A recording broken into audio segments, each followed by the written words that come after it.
கர்த்தர் நல்லவர். நம்முடைய பிதாவாகிய தேவனுடைய அன்பும் ஆண்டவராகிய இயேசு கிறிஸ்துவின் கிருபையில் சமாதானமும் உங்கள் அனைவரோடும் கூட என்றென்றைக்கும் இருப்பதாக. தலைப்பு: நான் உன்னை விட்டு விலகுவதும் இல்லை, உன்னை கைவிடுவதும் இல்லை. மனம் திரும்பினால் நிச்சயம் மன்னிப்பு உண்டு, அதில் எந்த மாற்றமும் இல்லை. மனம் திரும்ப மாட்டேன், பாவம் செய்து கொண்டே இருப்பேன், வேற ஏதாவது வழியில் நாம் தப்பித்துக் கொள்ளலாம் என்று நினைக்க கூடாது. மனம் திரும்பினால் அவன் எப்படிப்பட்ட பாவியா இருந்தாலும் அவனுக்கு மன்னிப்பை ஆண்டவர் தருவார், நிச்சயம் தருவார்.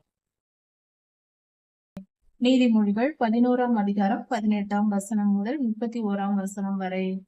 துன்மார்க்கன் விருதா வேலையை செய்கிறான். விருதா வேலை என்று சொல்லும் பொழுது தேவையில்லாத காரியங்கள், வீணான காரியங்களை செய்கிறவன்.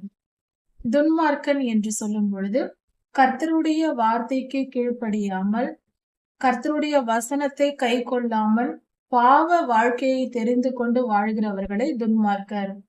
அப்படிப்பட்ட மனிதர்கள் விருதா வேலையை செய்கிறார்கள். தேவையில்லாத, பலன் தராத வேலையை செய்கிறார்கள். தேவையற்ற காரியங்கள், அவைகளில் ஈடுபடுகிறார்கள். அப்படி என்றால் அவர்கள் செய்கிற செயல்கள் பலன் தராமல் போகும் என்று பொருளாகிறது. அதனால் ஒரு பலனும் கிடைக்காது. அவர்கள் நம்பிக்கொண்டிருப்பார்கள், பெரிய காரியங்களை செய்கிறோம், இது கிடைக்கும் அது கிடைக்கும் என்று நினைப்பார்கள். ஆனால் அதற்கான பலன் எதையுமே அவர்கள் பெற மாட்டார்கள். அவர்களுடைய தெரிந்து கொள்ளுதல் தவறாயிருக்கிறது. அவர்கள் நினைக்கிற காரியங்கள் தவறாயிருக்கிறது. அவர்களுடைய எதிர்பார்ப்புகள் பொய்யாய் போகும் என்பதே அதன் பொருள். நீதியை விதைக்கிறவனோ மெய் பலனை பெறுவான். நீதியை விதைக்க வேண்டும். அப்படி என்றால் நாம் நீதிமானாய் வாழ வேண்டும். அது மட்டும் போதாது, பிறருக்கும் நீதி நெறிமுறைகளை சொல்ல வேண்டும். நம்முடைய செயல்கள் நீதியாய் இருக்க வேண்டும். பொய் பேசாமல், பிறரை அடித்து பிடித்து பிறர் பொருளை அபகரிக்காமல், பிறருடைய பொருள் மேல் இச்சை கொள்ளாமல், பரிசுத்தமாய், நீதியாய், நேர்மையாய் வாழ வேண்டும். உண்மையை பேச வேண்டும். மாற்றி மாற்றி பேசக்கூடாது. தந்திர பேச்சுகள் கூடாது. உள்ளதை உள்ளதென்றும் இல்லதை இல்லதென்றும் சொல்ல வேண்டும். இப்படி சொல்லி நேர்மையாய் வாழ்கிற மனிதர்கள் நீதியை விதைக்கிறார்கள்.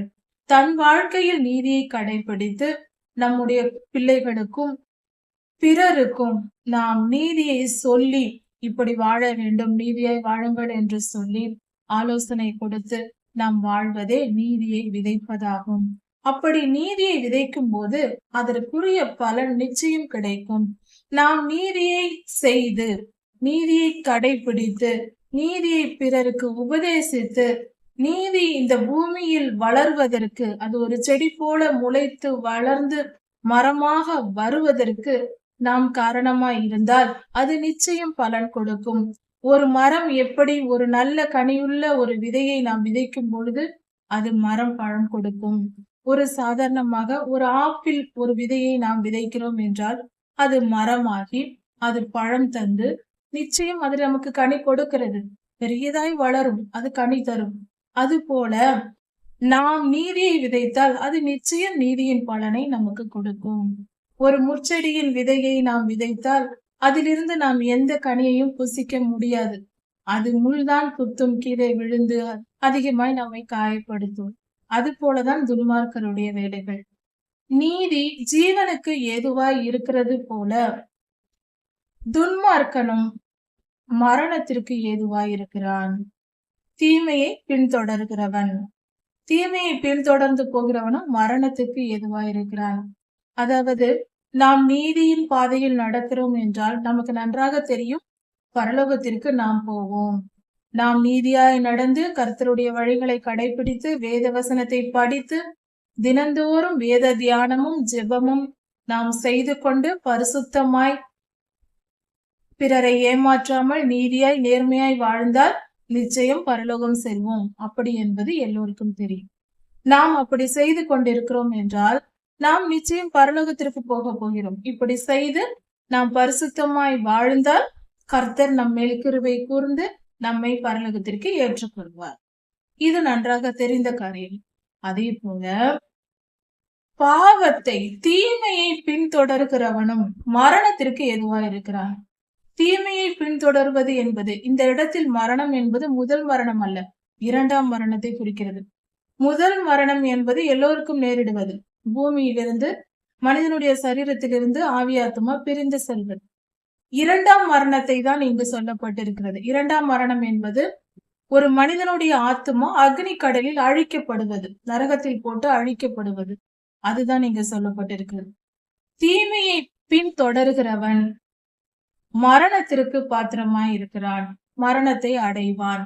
எப்படி நீதியாய் வாழ்ந்தால் பரலோகத்திற்கு செல்ல முடியுமோ அதே போல தீமையை பின்தொடர்கிறவனும் பரலோகத்திற்கு போக முடியாது, பாதாளத்திற்கு சென்றடைவான், நரகத்திற்கே போவான்.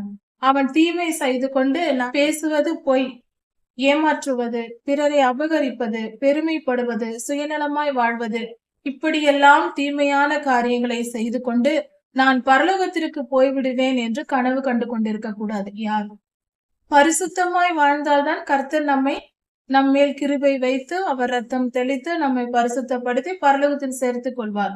மனம் திரும்பினால்தான். விசுவாசம் என்பதே மனம் திரும்புதல். கர்த்தரை விசுவாசித்து மனம் திரும்ப வேண்டும். மனம் திரும்பினால்தான் கர்த்தருடைய ராஜ்யத்தை பின்தொடர முடியும், அவரிடத்தில் போய் சேர முடியும். தீமை செய்து கொண்டிருக்கிறவன் மனம் திருந்தாதவனை பரலோகத்தில் எப்படி சேர்ப்பார்கள்? நிச்சயம் நரகத்திற்கு தான் அவன் போடப்படுவான். அதனால்தான் தீமையை பின்தொடரக்கூடாது. ரட்சிக்கப்பட்டவர்கள் என்று சொல்லிக்கொண்டே தீமை செய்து கொண்டே இருப்பார்கள். நான் பரலோகம் போய்விடுவேன் என்று சொல்லியும் கொள்வார்கள். எப்படி கனவு வருகிறது என்று தெரியவில்லை. தீமை செய்கிறவன் கண்டிப்பாக போக முடியாது. தீமைக்கும் பரலோகத்திற்கும் சம்பந்தம் இல்லை. பரிசுத்தமாய் வாழ்ந்தால்தான் நித்திய ஜீவனை அடைய முடியும். தீமையை விட்டு விடுவோம். கர்த்தருக்கு அருவருப்பானவர்கள். மாறுபடுகிற இருதயம். அப்படி என்றால் ஒரு மனிதனிடத்தில் ஏதாவது ஒரு காரியம் சாதிக்க வேண்டும் என்றால் அவர்களுக்கு ஏற்றபடி பேசுவது, அவர்களுக்கு பிரியமானபடி நடந்து கொள்வது.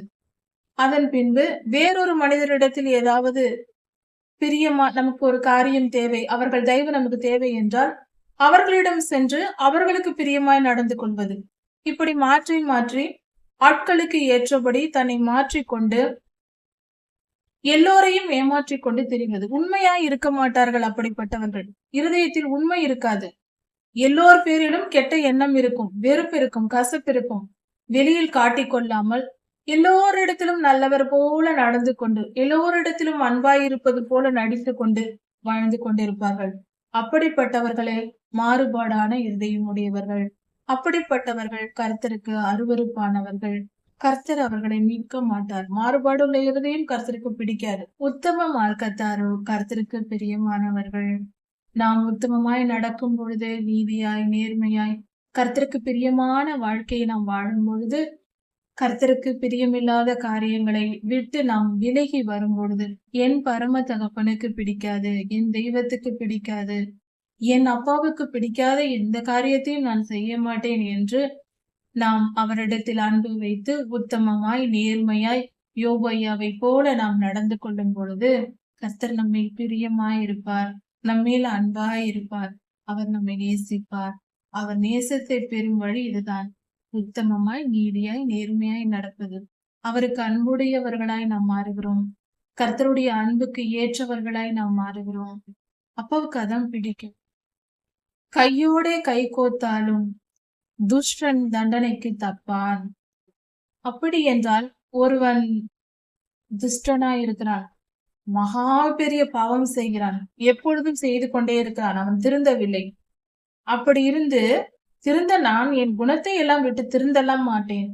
ஆனால் நான் காணிக்கை கொடுக்கிறேன், அதிகமாய் காணிக்கை கொடுக்கிறேன், பல ஊழியங்களை தாங்குகிறேன், அதை அதிக பணத்தை வேண்டுமெனாலும் கொடுத்து விடலாம் என்று பணம் கொடுப்பது, மற்றபடி ஏதாவது நற்கிரியைகளை செய்து என் குணத்தை நான் மாற்றிக்கொள்ள மாட்டேன். ஆனால் நற்கிரியைகளை செய்வேன். நிறைய பணம் இருக்கிறது, அதை கொடுப்போம், ஊழியர்களுக்கு கொடுப்போம், ஏழைகளுக்கு உதவுவோம் என்று இப்படியெல்லாம் செய்து நான் பரலோகத்தை அடைந்து விடுவேன் என்று நினைத்தால் அது நடக்காது. கர்த்தரிடத்தில் அந்த வேலை என்றும் நடக்கவே நடக்காது. கையோடு கை கோர்த்தாலும் துஷ்டன் தண்டனைக்கு தப்பான். அவன் எண்ணத்தை கொடுத்தாலும் சரி, அவன் தண்டனையை அவன் சுமந்தே தீர வேண்டும். அவன் என்ன தவறு செய்தானோ அதற்குரிய தண்டனை அவனுக்கு கிடைக்கும். பணத்தால் அவன் பிறருக்கு உதவி செய்தால் கர்த்தரும் அவனுக்கு அதிக பணத்தை கொடுத்து சரிப்படுத்தி விடுவார். அவர் நீதி உள்ளவர், நீதியா அவனுக்கு அதிகமாய் கொடுப்பார். அவன் 1 கோடி கொடுத்து ஏழைகளுக்கு உதவினான் என்றால் கர்த்தர் அவனுக்கு 2 கோடியாக கூட கொடுப்பார். மேலும் மேலும் வருமானத்தை பெருக்கி விடுவார். அவன் துர்க்குணத்திற்கு, அவன் செய்த பாவத்திற்கு தண்டனை நிச்சயம் உண்டு. அதிலிருந்து தப்பிக்க முடியாது.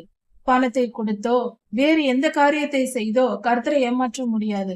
நான் தினந்தோறும் 2 மணி நேரம் ஜெபிக்கிறேன், நான் செய்த பாவத்திற்கு எனக்கு கர்த்தர் தண்டனை கொடுக்க மாட்டார் என்று நினைத்துக் கொண்டால் அது நம்மை நாமே ஏமாற்றிக் கொள்கிற காரியம். நிச்சயம் உண்டு. கர்த்தர் நீதி உள்ளவர், நீதியின் சூரியன். அவரை ஏமாற்ற நினைக்கிற மதிகேடராய் நாம் இருந்து விடக்கூடாது. மனம் திரும்பினால் நிச்சயம் மன்னிப்பு உண்டு. அதில் எந்த மாற்றமும் இல்லை. மனம் திரும்ப மாட்டேன், பாவம் செய்து கொண்டே இருப்பேன், வேற ஏதாவது வழியில் நாம் தப்பித்துக் கொள்ளலாம் என்று நினைக்க கூடாது. மனம் திரும்பினால் அவன் எப்படிப்பட்ட பாவியாய் இருந்தாலும் அவனுக்கு மன்னிப்பை ஆண்டவர் தருவார், நிச்சயம் தருவார். நீதிமான்களுடைய சந்ததியோ விடுவிக்கப்படும். நீதிமான்களின் சந்ததி, நீதிமான்களின் பிள்ளைகள் கர்த்தரால் விடுவிக்கப்படுவார்கள். அவர்கள் எப்படிப்பட்ட துன்பத்திலும் பொல்லாத ஆவிகளின் பிடியிலும் தீய மனிதர்களின் பிடியிலும் நீதிமான்களுடைய பிள்ளைகள் மாட்டிக்கொண்டிருந்தால், அவர்கள் பாவத்தில் கிடந்தாலும் கர்த்தர் அவர்களை மீட்டுக் கொள்வார், அவர்களை காப்பாற்றுவார். ஏனென்றால் அவர்கள் நீதிமானின் பிள்ளைகளாய் இருக்கிறார்கள். பெற்றோர்கள் நீதிமான்களாய் இருக்கும் போது அந்த நீதி நியாயங்கள் அந்த பிள்ளைகளிடத்திலும் அந்த குணம் இருக்கும். அதை நிமித்தம் கர்த்தர் அவர்களை மீட்டு கொண்டு கிருபை பாராட்டி இரக்கம் காட்டி அவர்களை மீட்டுக் கொள்வார். நீதிமான்களுடைய பிள்ளைகள் அவர்களுடைய சந்ததிகளும் விடுவிக்கப்படும். அவர்கள் மாத்திரமல்ல, அவர்கள் சந்ததியும். அப்படி என்றால் நம் பிள்ளைகள் நன்றாயிருக்க வேண்டும் என்றால் நாம் பணம், பொருள், சொத்து, பதவி, புகழ் இதையெல்லாம் சம்பாதிக்க தேவையில்லை. நீதியும் நேர்மையுமாய் வாழ்ந்தால் போதும். நம் சந்ததியே விடுவிக்கப்படும். ஒரு தலைமுறை, உன் பிள்ளைகள் என்று சொல்லவில்லை, சந்ததி என்று சொல்லப்பட்டிருக்கிறது. ஒரு மனிதன் நீதிமானாய் வாழ்ந்தால் அவன் சந்ததியே விடுவிக்கப்படுமா? அது கர்த்தர் செய்தும் காட்டியிருக்கிறார். ஆபிரகாம் ஐயா நீதிமானாய் இருந்தார், விசுவாசித்தார், நீதிமான் என்று கர்த்தரால் சொல்லப்பட்டார். அவருடைய சந்ததி இன்று வரை நம் கண் காண இஸ்ரவேலர்கள் ஆசீர்வதிக்கப்பட்டு வருகிறோம். நாம் எல்லோரும் கர்த்தருடைய பிள்ளைகள், எல்லோரும் இஸ்ரவேலர்களே. அப்படி இருக்க எல்லோரும் நாம் ஆசீர்வதிக்கப்பட்டு வருகிறோம். இன்று வரை கர்த்தர் நம்மை மீட்டுக் கொண்டிருக்கிறார். ஆபிரகாம் ஐயாவை அவருடைய வாழ்க்கையில் இந்த காரியம் நிறைவேறி இருக்கிறது. அல்லேலூயா. ஒரு அழகான பெண் இருக்கிறாள், மிகவும் அழகாய் இருக்கிறாள். அப்படிப்பட்ட பெண் புத்தி இல்லாதவளாய் இருக்கிறாள், மதிகேடனாய் இருக்கிறாள். அப்படி என்றால் பாவம் செய்து கொண்டிருக்கிறாள். எவ்வளவு பேரழகியாய் இருந்தாலும் அந்த பெண் பாவம் செய்து கொண்டிருக்கிறாள் என்றால் அந்த பெண் எதற்கு சமம் என்றால் பன்றியின் மூக்கில் இருக்கிற மூக்குத்திக்கு சமம் என்று கர்த்தர் சொல்லுகிறார். பன்றி என்பது அருவருப்பான பிராணி, அது அவலட்சணமானது. அதன் மூக்கில் மூக்குத்தி போட்டால், மூக்கில் தங்க நகை போட்டால் அது அழகாகவா தோன்ற போகிறது? எவ்வளவு தங்க நகை போட்டாலும் அதற்கு அழகு வரப்போவதில்லை. ஏனென்றால் அது பன்றி, அருவருப்பான முகமுடைய ஒரு மிருகம். அது போல எவ்வளவுதான் ஒரு பெண் அழகாய் இருந்தாலும் மதிகேடராய் நடந்தால், பாவத்தில் வாழ்ந்தால் அவள் அழகில்லை, அவள் அருவருப்பானவள் என்று கர்த்தர் சொல்லுகிறார். பெண்களுக்கு முக்கியமானது நற்குணம், அறிவு வேண்டும், ஞானம் வேண்டும். பாவம் செய்கிறவன் மதி இல்லாதவன். பரிசுத்தமாய் வாழ்கிறவர்களே ஞானவான்கள். பெண்கள் ஞானமாய் நடக்க வேண்டும். பாவம் செய்வது முட்டாள்தனம். பரிசுத்தமாய், நீதியாய், நேர்மையாய் வாழ்வது, கற்பு நெறி தவறாத வாழ்க்கை வாழ்வதே ஞானமுள்ள செயல். அப்படி இருக்க வேண்டும் என்று கர்த்தர் சொல்கிறார். நீதிமான்களுடைய ஆசை நன்மையே. நீதிமான்கள் நன்மை செய்ய ஆசைப்படுவார்கள், நன்மை நடக்க வேண்டும் என்று ஆசைப்படுவார்கள். நன்மை நடக்க வேண்டும் என்று விரும்புகிறவர்கள் உண்மையிலேயே நீதிமான்களாய் இருப்பார்கள். ஒரு குடும்பத்தில் சமாதானம் நிலவ வேண்டும், ஒரு குடும்பம் செழிப்பாய் இருக்க வேண்டும், ஒரு தனி மனித வாழ்க்கையில் ஒருவர் செழிப்பாக இருக்க வேண்டும், ஒரு தேசம் நன்றாய் இருக்க வேண்டும், பாதுகாப்பாய் இருக்க வேண்டும். இப்படி நல்ல காரியங்களை, நன்மையை நினைப்பது துன்மார்க்கரின் ஆசை, அவருடைய விருப்பமாய் இருக்கும். அவர்களே துன்மார்க்கர். நீதிமான்களுடைய ஆசை எப்பொழுதும் நன்மை நடக்க வேண்டும் என்றே விரும்புகிறதா இருக்கும். ஒரு குடும்பத்தில், ஒரு தனி மனித வாழ்க்கையில், ஒரு தேசத்தில், எங்கும், ஒரு ஊரில் சமாதானம் இருக்க வேண்டும், நன்மைகள் நடக்க வேண்டும் என்று விரும்புவார்கள். இது நீதிமான்களின் சுபாவமா இருக்கிறது. நீதிமான்களுடைய ஆசையும் விருப்பமும் நன்மை நிறைவேற வேண்டும் என்பதா இருக்கும். துன்மார்க்கருடைய நம்பிக்கை, துன்மார்க்கர் என்ன நம்பிக்கொண்டிருப்பார்கள்? எப்பொழுதும் யாருக்காவது தீமை நடக்க வேண்டும், இது நிச்சயம் நடந்து விடும் பார், இவனுக்கு இந்த வியாதி வந்து விடும் பார், இவன் அழிந்து போவான் பார், இவனுக்கு இது நடக்கும் பார் என்று இப்படியே நினைத்து கொண்டிருப்பார்கள். அந்த நம்பிக்கையிலேயே இருப்பார்கள். இதுதான் துன்மார்க்கருடைய நம்பிக்கையா இருக்கிறது. துன்மார்க்கரின் நம்பிக்கை அழிவையே விரும்பும், நன்மையை விரும்பாது. பலருக்கு அள்ளி கொடுத்து, செல்வத்தை பலர் அள்ளி அள்ளி பிறருக்கு கொடுப்பார்கள். அதிகமாய் கொடுத்தாலும் அவர்கள் மிகப்பெரிய பணக்காரர்கள் ஆகிக்கொண்டே இருப்பார்கள். கொடுத்து கொண்டே இருப்பார்கள். அவர்கள் பெரிதாய் பணக்காரர்களாய் வளர்ந்து கொண்டே இருப்பார்கள். அவர்கள் பணம், செல்வம் எல்லாம் பெருகி கொண்டே இருக்கும். இப்படியும் நடக்கும். சிலர் பிசினித்தனம் பண்ணுவார்கள். சரியான ஒரு ஒரு ரூபாய் பணத்தை கூட செலவு பண்ண மாட்டார்கள். அப்படி மிகவும் பிசினித்தனம் பண்ணுவார்கள். அப்படி இருந்தும் அவர்கள் வறுமையிலேயே இருப்பார்கள். எவ்வளவுதான் சிக்கனம், கஞ்சத்தனம் என்று இருந்தாலும் அவர்கள் வறுமையிலேயே வாழ்ந்து கொண்டிருப்பார்கள். அதனால் அவர்கள் அதிக பணம் சேர்த்து விட போவதில்லை. இதன் பொருள் என்னவென்றால், வாரி இறைப்பதினால் நாம் ஏழை ஆகிவிட மாட்டோம். பிசினித்தனம் பண்ணி பணக்காரனாகி விடவும் முடியாது.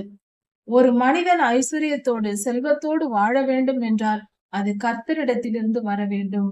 அதாவது நீதியின் பாதையில் நாம் நடக்கும்போது சகல செல்வங்களும் நமக்கு ஆண்டவர் தருவார். கர்த்தர் கொடுத்தால்தான் ஒரு மனிதன் பணக்காரனாக முடியும். நாம பணக்காரனாக முடியாது என்பதே இதன் பொருள். உதார குணமுள்ள ஆத்துமாவோ செழிக்கும். எவன் தண்ணீர் பாய்ச்சுகிறானோ அவனுக்கு தண்ணீர் பாய்ச்சப்படும். அதாவது தாராளமாய் கொடுக்க மனமுடையவர்கள் நல்லவர்கள்.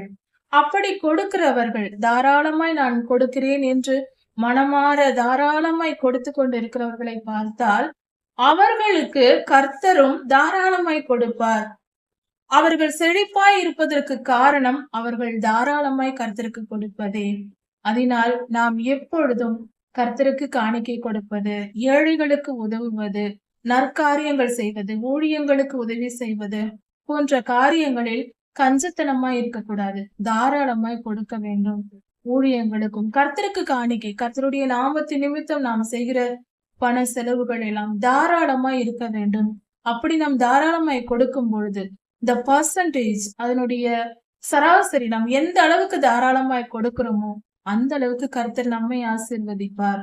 எவன் பாய்ச்சுகிறானோ அவனுக்கு பாய்ச்சப்படும், எவன் தண்ணீர் பாய்ச்சுகிறானோ அவனுக்கு தண்ணீர் பாய்ச்சப்படும். அப்படி என்றால் அதிகமாய் கர்த்தருடைய காரியத்திற்கு கொடுக்கிறவர்கள், ஏழைகளுக்கு உதவி செய்கிறவர்களை பார்த்தால் கர்த்தரும் அவர்களுக்கு உதவி செய்வார், அதிக செல்வத்தை அள்ளி கொடுப்பார். தானியத்தை கட்டி வைக்கிறவனை ஜனங்கள் சபிப்பார்கள். நம் நிலத்தில் விளையும் தானியங்களை விற்றால் பலரும் வாங்கி பிரயோஜனப்படுவார்கள். எனக்கு அடுத்த வருடத்திற்கு வேண்டும், அதற்கு அடுத்த வருடத்திற்கு வேண்டும் என்று பல வருடங்களுக்கு விளைச்சலை எல்லாம் சேர்த்து சேர்த்து களஞ்சியங்களில் சேர்த்து வைக்கிற பழக்கம் உண்டு அந்த காலத்தில். அதாவது சிலர் அப்படி செய்வார்கள். அப்படி கட்டி வைக்கிறவர்களை ஜனங்கள் சபிப்பார்கள். ஏனென்றால் அதை விற்றால் பலரும் வாங்கி பலன் பெறுவார்கள். பலர் பசியோடு இருக்க, இந்த நாளில் பலர் பசியோடு இருக்கும் பொழுது பல வருடங்களுக்கு பின்பு எனக்கு ஆகாரம் வேண்டும் என்று என்னிடத்தில் செல்வம் இருக்கிறது என்று சேர்த்து வைக்க கூடாது. அது பாவம். நாம் விளைகிற விளைச்சலை விற்று விட வேண்டும். தேவையானதை வைத்துக்கொண்டு, நம்முடைய ஒரு வருட பலனிற்கு வைத்துக்கொண்டு மீந்ததை நாம் விற்கும் பொழுது பணம் பெற்றுக் கொள்கிறோம். பொருள் எல்லோருக்கும் போய் சேருகிறது. அதனால் எல்லோரும் பொசிப்பார்கள். அடுத்த வருடம் மழை பெய்ய போகிறது, அடுத்த வருடம் பலன் கிடைக்க போகிறது. இதனால் என்ன, நாம் பெற்றுக்கொண்டேதான் இருக்க போகிறோம். அதனால் கர்த்தர் மேல் விசுவாசம் வைத்து அவநம்பிக்கையாய் இல்லாமல், எனக்கு எனக்கு என்று சுயநலமாய் இல்லாமல் எல்லோரும் புசிக்க நாம் விற்க வேண்டும். அப்படி சேர்த்து வைக்கிறவர்களை ஜனங்கள் சபிப்பார்கள். இவன் எல்லாவற்றையும் வைத்துக்கொண்டு வெளியிலே விடவில்லை, அதனால் எனக்கு ஆகாரம் இல்லையே என்று தவிப்பார்கள். விற்கிறவனுடைய தலையின் மேல் ஆசீர்வாதம் தங்கும். பணத்தை பெற்றுக்கொண்டு அந்த பொருள்களை விற்று விடுகிற ஒரு விவசாயி இருந்தால் அந்த மனிதனை ஆசீர்வதிப்பார். கர்த்தர் ஆசீர்வதிப்பார். ஆசீர்வாதம் தங்கி இருக்கும். எப்பொழுதும் குறைவில்லாமல் கர்த்தர் பாதுகாத்துக் கொள்வார். அவர்களை ஆசீர்வதித்து அழகு பார்ப்பார். நாம் பொருள்களை சேமித்து வைக்கக்கூடாது. அதிகமான உணவுப் பொருட்களை சேமித்து வைக்கக்கூடாது. பல வருடங்களுக்கு என்று சேர்த்து வைக்கக்கூடாது. விற்றுவிட வேண்டும். நம் விளைச்சல்கள், நம் நிலத்தில் விளைகிற விளைச்சலை விற்க வேண்டும் என்று கர்த்தர் சொல்லுகிறார். அது கர்த்தருக்கு பிரியமான செயல். நமக்கு தேவையானதை வைத்துக்கொண்டு மீதியை விற்றுவிட வேண்டும். நன்மையை ஜாக்கிரதையுடன் தேடுகிறவனுக்கு, ஒருவன் நன்மை செய்வதற்கு ஜாக்கிரதையாய் தேடுகிறான். இந்த காரியத்தில் எப்படி நன்மை செய்யலாம் என்று முயற்சி எடுப்பது. ஒரு நல்ல காரியங்கள் செய்வதற்கு, ஒரு நன்மை, ஒரு ஊருக்கு நன்மை செய்வதற்கு, ஒரு ரோடு போடுவதற்கு, பாதை ஏற்படுத்துவதற்கு, தண்ணீர் வசதி இல்லாத ஏழைகளுக்கு தண்ணீர் குடிநீர் வருவதற்கு ஏற்பாடு செய்வதற்கு, இப்படி நற்காரியங்கள் செய்வதற்கு, ஊராக இருக்கலாம், ஒரு குடும்பமாக இருக்கலாம், ஒரு தேசமாக இருக்கலாம், எங்கும் நன்மை செய்வதற்கு தேடி செய்கிறவர்கள், நன்மை நடக்க வேண்டும் என்று விரும்பி அதை தேடி செய்கிறவர்கள், அப்படி தேடி செய்கிறவர்களுக்கு கர்த்தர் தயை செய்வார். கர்த்தர் உதவி செய்வார். அவர்களுக்கு தேவையான உதவியை நிச்சயம் கர்த்தர் செய்வார். அவர்களுக்கு உதவி தேவை என்று சொல்லும் பொழுது கர்த்தரிடத்தில் செபிக்கும் போது உடனே அவர்களுக்கு நடக்கும். ஏனென்றால் அவர்கள் பிறருக்கு நன்மை செய்கிறவர்கள். நாம் பிறருக்கு நன்மை செய்தால் நமக்கு கர்த்தரிடத்தில் தயை கிடைக்கும். அவர் நமக்கு நன்மை செய்வார். நாம் கேட்காமலே செய்வார். தீமையை தேடுகிறவனுக்கோ தீமையே வரும். நாம் நன்மையை தேடினால் தயை கிடைக்கும். ஒருவேளை நாம் தீமை செய்யவே அலைகிறோம். யாருக்கு என்ன கெடுதல் செய்யலாம், யாரை காயப்படுத்தி வேடிக்கை பார்க்கலாம், எந்த குடும்பத்தில் சமாதானத்தை கெடுக்கலாம், தேசங்களுக்குள் எப்படி சண்டை மூட்டி விடலாம், அல்லது ஒரு வேலை ஸ்தலத்தில் நாம் வேலை செய்கிறோம் என்றால் அங்கே எப்படி யாருக்கு பிரச்சனை ஏற்படுத்தி விடலாம் என்று தீமை செய்யவே சிலர் அலைவார்கள். அப்படிப்பட்ட மனம் உடையவர்களுக்கு தீமைதான் நடக்கும். அவர்களுக்கு வருவதும் தீமையாக தான் இருக்கும். தீமை செய்கிறவர்களுக்கு தீமையே நடக்கும். அவர்கள் வாழ்க்கையில் அதை தான் அவர்கள் பெறுவார்கள். நம் தோட்டத்தில் ஒரு ஆரஞ்சு மரம் வைக்கிறோம் என்றால் அது வளர்ந்து நமக்கு ஆரஞ்சு கனிகளை கொடுக்கும். நம் தோட்டத்தில் ஒரு முட்செடியை நட்டால் அது முல்லை தான் நமக்கு பலனாய் கொடுக்கும். நாம் எதை செய்கிறோமோ அதை தான் பெற்றுக்கொள்வோம். அதை புரிந்து கொண்டு நன்மை செய்ய பழகுவோம். தன் ஐஸ்வர்யத்தை நம்புகிறவன் விழுவான். நீதிமான்களோ துளிரை போல தழைப்பார்கள். தன்னுடைய ஐஸ்வர்யத்தை நம்புகிற மனிதன் இருப்பான். என் ஐஸ்வர்யம் என்னை காப்பாற்றும், எனக்கு புது பலன் தரும், நான் எந்த துன்பம் வந்தாலும் தப்பித்துக் கொள்வேன், எனக்கு எந்த நெருக்கடியான சூழ்நிலையோ துன்பமோ துயரமோ வராது, எனக்கு இவ்வளவு ஐஸ்வர்யம் இருக்கிறது, எனக்கு பணம் இருக்கிறது, எனக்கு சொத்து இருக்கிறது, எனக்கு அதிக எல்லா காரியங்களும் இருக்கிறது என்று தன்னுடைய ஐஸ்வர்யத்தை நம்புகிறவன் விழுந்து போவான். அவனுடைய வீழ்ச்சி அதிலேயே இருக்கிறது. அவன் விழுந்து போவான். அது அவனுடைய நம்பிக்கையா இருக்கக்கூடாது. ஐஸ்வர்யத்தினால் எல்லாவற்றையும் சாதித்து விட முடியாது. கொரோனா இதை நமக்கு காண்பித்திருக்கிறது. கொரோனா வந்தபோது எத்தனையோ மருத்துவர்கள், எத்தனை பெரிய பணக்காரர்கள், மிகப்பெரிய தொழில் அதிபர்கள் மற்றும் மிகப்பெரிய உயர்ந்த புகழ்பெற்ற மனிதர்கள், தேசம் கொண்டாடும் மனிதர்கள், இப்படிப்பட்டவர்கள் கூட இறந்திருக்கிறார்கள். அவர்கள் ஐஸ்வர்யம் அவர்களை காப்பாற்றவில்லை. நீதிமான்களோ துளிரை போல தழைப்பார்கள். கடைசி கால ஆபத்துகள் வரும் இந்த காலத்தில் நீதியாய் நாம் வாழ்ந்தால் துளிரை போல தழைத்திருப்போம். இயற்கை சீற்றங்கள் ஆகட்டும், புயல் காற்றாகட்டும், டொர்னடோ வரட்டும், அக்கினி வெயில் சுட்டெரிக்கட்டும், தீமைகள் வரட்டும், எந்தவித கொள்ளை நோய் வரட்டும், எது வந்தாலும் நாம் பயப்பட தேவையில்லை. நீதிமான் ஆபத்துக்கு பயப்படாமல் கர்த்தரிடத்தில் அமைதியா இருக்கலாம். அமைதலாய் நாம் இருக்கலாம். எதற்கும் பயப்பட தேவையில்லை. எந்த துன்பம் எது வந்தாலும், ஏனென்றால் இந்த பூமிக்கு இதெல்லாம் வரப்போகிற காலம் இது. கர்த்தர் நியாய தீர்ப்பை கொடுத்து கொண்டிருக்கிறார். அதனால் இப்படிப்பட்ட தீமைகள் வரும் பொழுது தப்பித்துக் கொள்வதற்கு ஒரே ஒரு வழி. அது என்னவென்றால் கர்த்தருடைய வழி. கர்த்தரின் வார்த்தையை கற்றுக்கொண்டு அந்த நீதி மார்க்கத்தை கற்றுக்கொண்டு அதன்படி நடப்பதே. நீதிமான்கள் துளிரை போல செழித்திருப்பார்கள். ஒரு செடியில் துளிர் எவ்வளவு செழிப்பாய் பச்சை பசேல் என்று இருக்கிறதோ அது போல இத்தனை துன்பங்களின் மத்தியிலும் நாம் துளிரை போல செழிப்பாய் இருக்கலாம். புரிந்து கொண்டு நடப்போம். நீதியின் பாதை நம்மை காப்பாற்றும். தன் வீட்டை கலைக்கிறவன் காற்றை சுதந்தரிப்பான். தன்னுடைய வீட்டை கலைத்து போடக்கூடாது. குடும்பத்தை சிதறடிக்க கூடாது. அப்படி செய்தால் காற்றை தான் சுவாசித்துக் கொண்டிருக்க வேண்டும். மூடன் ஞானம் உள்ளவனுக்கு அடிமையாவான். அதாவது மூடத்தனமாய் வாழ்கிறவன் ஞானம் உள்ளவனுக்கு அடிமையாவான். இதன் பொருள் என்னவென்றால், ஒரு குடும்பம் ஒரு எந்த இடமாய் இருந்தாலும் ஒரு ஒற்றுமை ஏற்படும்படி நம் வாழ்க்கையை நாம் வாழ வேண்டும். சிதறடிக்க பண்ணக்கூடாது. ஒருவருக்கொருவர் சமாதானத்தை உண்டு பண்ண வேண்டும். ஒரு குடும்பம் அல்லது ஒரு வீடு, ஒரு ஊராய் இருக்கலாம், ஒரு தேசமாக இருக்கலாம், ஒரு எந்த இடத்தில் ஒரு நிறுவனத்தில் வேலை செய்கிற இடமாக இருக்கலாம், எந்த ஒரு காரியத்தில் பலர் கூடுகிற ஒரு இடமாய் இருக்கலாம். எங்கும் சமாதானம் உண்டாகும்படி விரும்ப வேண்டும். அதற்கேற்ற காரியங்களையே செய்ய வேண்டும். அப்படி செய்யாவிட்டால் காற்றை தான் நாம் சுதந்திரிக்க வேண்டும். நமக்கு யாரும் இருக்க மாட்டார்கள். காற்றை தான் சுவாசித்துக் கொண்டிருக்க வேண்டும். மூடன் ஞானம் உள்ளவனுக்கு அடிமையாவான். ஞானவான் முட்டாளை அடிமைப்படுத்தி விடுவான். ஒரு நாள் வரும், அப்பொழுது அது நடக்கும். இதையும் தெரிந்து கொள்வோம். ஞானமாய் நடப்போம். நாம் முட்டாள்தனமாய் நடந்தால் பிறருக்கு அடிமையாக தான் போக வேண்டும். நீதிமானுடைய பலன் ஜீவ விருட்சம். நீதிமானுடைய பலன், அவன் நீதியாய் நடப்பதற்கு கர்த்தர் கொடுக்கும் பலன் ஜீவ விருட்சம். வெளிப்படுத்தல் 2-3 அதிகாரங்களில் 2ஆம் அதிகாரத்தில் சொல்லப்பட்டிருக்கிறது. கர்த்தர் 7 சபைகளுக்கு சொல்லும் பொழுது அந்த ஜீவ விருட்சத்தின் கனியை தருவேன் என்று சொல்லியிருக்கிறார். அப்படி இருக்க நாம் நீதியின் பாதையில் நடந்தால் ஜீவ விருட்சத்தின் கனியை பூசிப்போம். அது நமக்கு கிடைக்கும். அப்படி என்றால் நித்திய ஜீவனை அடையலாம். மரணத்தை வெல்லலாம். அக்னி கடலுக்கும் எரி நரகத்திற்கும் போகாமல் பரலோகத்தை அடையலாம் என்று பொருள். நீதிமானாய் வாழ்ந்தால் ஆத்துமாக்களை ஆதாயப்படுத்திக் கொள்கிறவன் ஞானம் உள்ளவன். கர்த்தருக்கு ஊழியம் செய்ய வேண்டும். எப்படி என்றால், நம்மை போன்ற நம் சகோதர சகோதரிகளுக்கு கர்த்தருடைய வார்த்தையை நாம் சொல்ல வேண்டும். பலர் ரட்சிப்புக்குள் வருவதற்கு நாம் உழைக்க வேண்டும்.